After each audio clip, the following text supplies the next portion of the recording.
Now that we've talked about these 2 seasons and the challenges that they come with, my question, I guess, would be, what are some strategies or some things that we can put in place or utilize to make it better, safer, or to be able to cope with these extreme seasons? Exactly. Being able to get along. Exactly. Well, that's the idea about, this first talk that we're talking about, because it is about predicting, preparing, and preventing as much as possible these triggers from even being a factor in terms of what's going on. So there's 2 strategies that come to mind right away.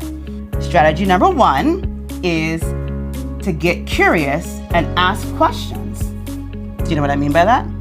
No, but you're going to tell me. Get curious. Yes, and ask questions. That's all together. So I'm thinking... Oh, you want to guess? Trying to get to know your child. It's all part of that process.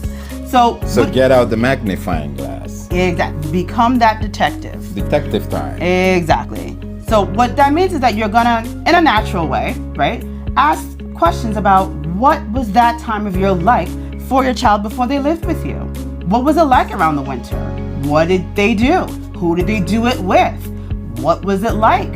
Was it good, bad, or anything in between? Let them tell you what it is in their own way, and then really, ask follow-up questions if you're not clear about what's going on, and make that into a way to really interact and to ask that conversation and to have that conversation, because it's necessary. And maybe everything was good and they're not able to tell you, but there's a very real possibility that there may not all be good things that happen during either one of those seasons. Okay.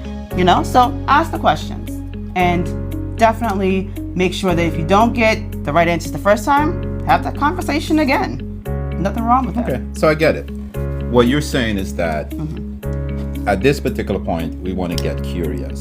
Getting curious, asking questions. Getting curious meaning trying to get to know our child differently, trying to get to know our child one-on-one, intimately. Yeah. Face to face. Just being in their space and getting comfortable with each other. Yeah, all that's part of the conversation. So I get that part. Yeah. So now what would be another way? Right, so that's the first strategy, right? Right, so that was the first strategy. Yep. What would be another? So the second one that you can put in place right away goes along with the first one, because once you get that information, now you can do something with it. Okay. What you do with it is that you are intentional.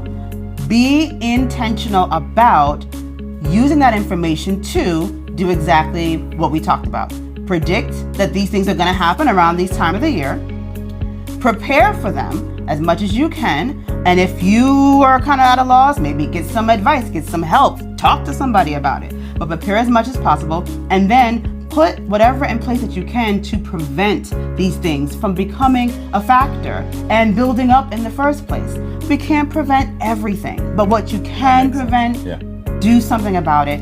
Be intentional. It doesn't have to be everything, but even if it's just one thing, you would be shocked about how much of a difference it makes. Okay. Just one thing can really make a difference. In the summer, give them permission to say, you know what? I need to go inside. I don't need to be outside all day. It doesn't have to be the same for every kid.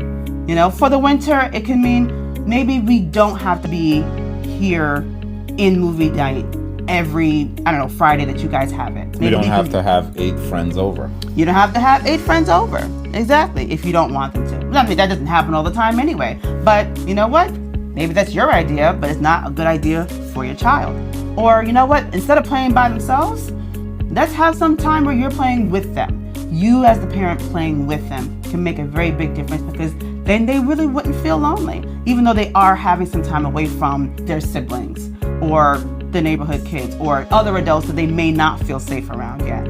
So these are the things that you can do right away to address these things and to keep these things from building up as a trigger and then leading to an explosion.